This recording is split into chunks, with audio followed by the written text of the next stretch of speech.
Hello and welcome to our podcast. Today we will be discussing our final project that we did at the YMCA. I'm here with Chris and Brooks. Yeah, what's going on, guys? And just to start us off, Chris, do you want to explain how we first got involved in this whole process? Yeah, sure. So early on in the semester, we were in Zoom, which we have been pretty much every Tuesday for the year. And Terry Matthews came to our class as like a special guest. And as I'm sure all of you, I mean, everyone in the class knows. And she was discussing about their swim program at the YMCA, which without COVID, they're usually able to provide these swim lessons to the kids free of charge. But with the coronavirus this year, they haven't received the funding that they usually have gotten, so they haven't been able to afford lifeguards to teach them how to swim. So she came to ask if any of us could fundraise, and it was something that spoke out to me because as a young kid, I've always known how to swim. Swimming has been important to me since a young age because when I was a kid, like I live in New York and New Jersey, so I've always been around water, like either in like my friends' pools and stuff or the ocean, which is even more dangerous swimming. So I know the dangers of waters. I've seen rescues at the beach and stuff. So I know how important it is to know how to swim. So I wanted to do something not only to help this new community of Winston-Salem that I just got into, but I also knew how important swimming was to me and how important it would be to other kids. So Scott, why was swimming important to you? Why did you decide to join? Well, this Terry Matthews particularly stuck out to me when she came and visited this class, just talking about the YMCA and how we can get involved in this new community at Wake Forest. Because, growing up, like I've been volunteering my whole life, just around my town. I've lived in my same town my whole life. And so I didn't really know how I'd be able to get involved in my new community. And this opportunity really just seemed like a perfect fit. I've always loved swimming, and I've certainly taken it for granted learning how to swim. And I've seen how much fun everyone can have swimming. It builds up a community, going to the pool with your friends and going to beaches, and you don't really realize the dangers of it. Growing up in, like, I live right next to Lake Michigan, and every summer all my friends and I go to the beach, and it's, there's lifeguards, but everybody who goes in the water needs to know how to swim. So it really just seemed like a perfect way to get involved, and I was happy to do it. What about you, Brooks? Yeah, so I'm a little different from y'all, in that, yes, I do have grown up swimming and uh, I did swim lessons when I was a kid, but I'm like really bad at it. Like all my friends make fun of me for just being incredibly bad at swimming. Not because I can swim, not I can't swim, but I just like I'm really bad at it. And I actually had I wasn't close to drowning, but I went on a trip to Israel with like as my small group, and my friends are like, "Oh, let's go try like swim out and touch this buoy and come back." And the buoy was a lot further than I thought, and I was having to like it took like I didn't come that close to like drowning, but it was like really hard, and like I had to tread water, and like people almost had to come get me because I couldn't make it back. But That's uh, dramatic. yeah, it's pretty crazy. But uh, coming in hearing about this, my best friend's also like he could have gone D1 for swimming, but he decided to take a regular college experience. Mm. Um, and it's just one of those things that's like swimming is really important. And it's not even like being able to swim is pretty crazy. And them coming in, especially Terry, as you said, Scott coming in, uh, it kind of hit me being like, yes, it's important. And also if you think about like uh, um, stereotypes, even like the people that they're serving, like stereotypes aren't, we have also discussed in class, like stereotypes are terrible. And Mhm. they like do not, they like destroy communities rather than build them up. And a lot of the people that this YMCA is serving falls into like you can argue that they fall into stereotypes of people not knowing how to swim because they just can't afford for these lessons.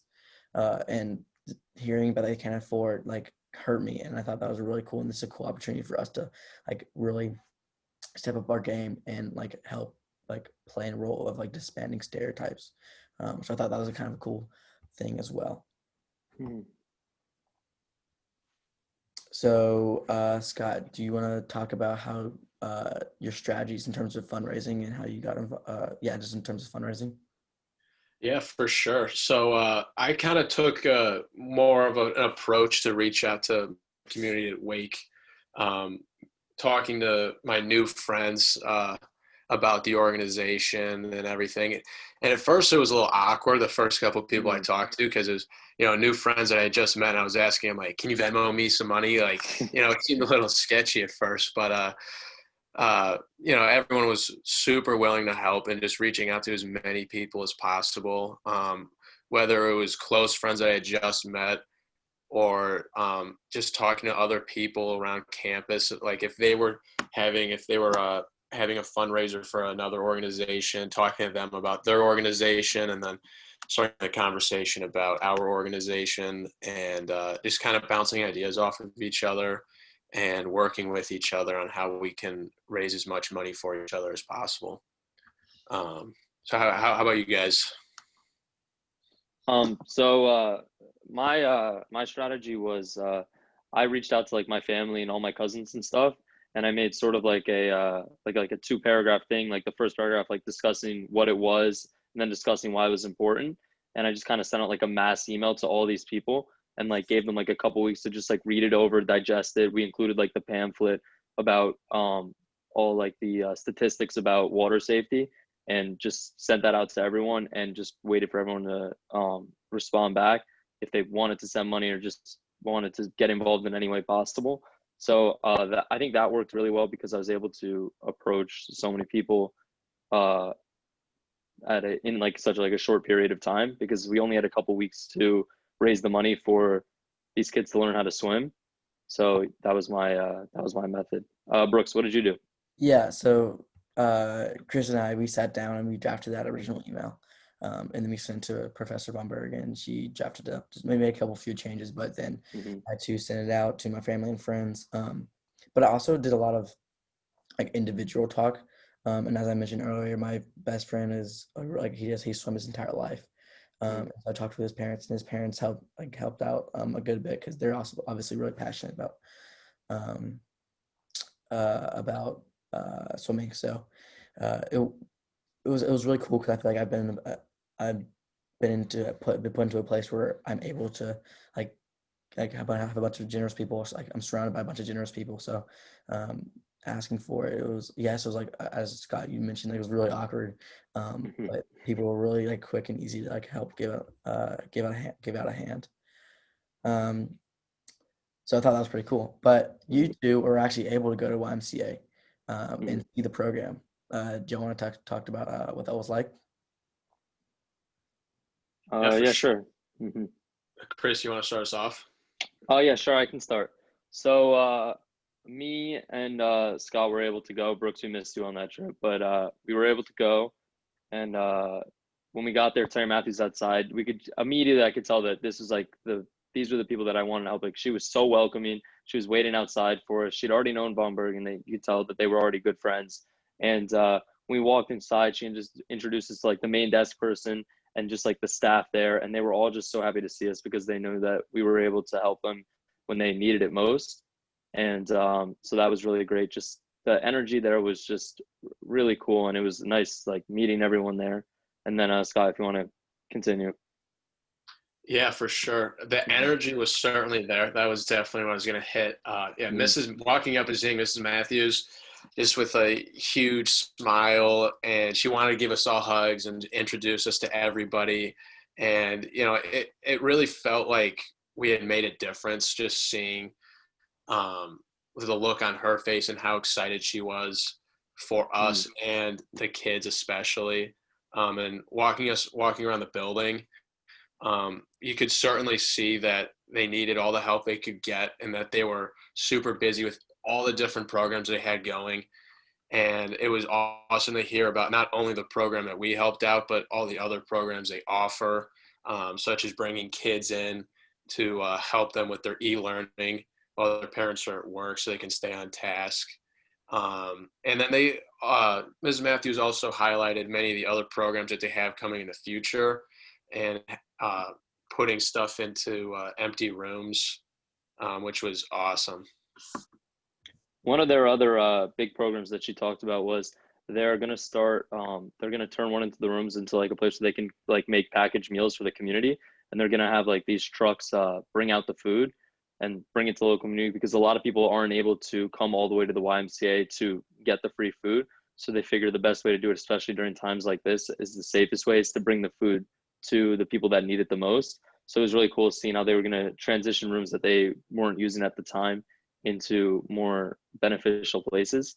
And while we were there, we also got to meet not only like when we got there, we got to see some of the kids that were in the pool already who had started some of the swim lessons through the money that we were bringing in. And it was really cool, like watching them learn how to swim. I mean, it would probably distract them a little bit, so we got out pretty quick, but they were swimming and that was really cool. And then we walked outside and we got to meet some of the kids who found out like when we got there that they were going to learn how to swim. Scott, if you want to talk about like their reaction to that. Yeah, that was my favorite part for sure. Mm-hmm. Seeing the kids' reactions to them hearing that they get swimming lessons and they get to learn how to swim every Friday. And they were really super excited to meet us. And I was probably more excited to meet them and see the kids in the pool.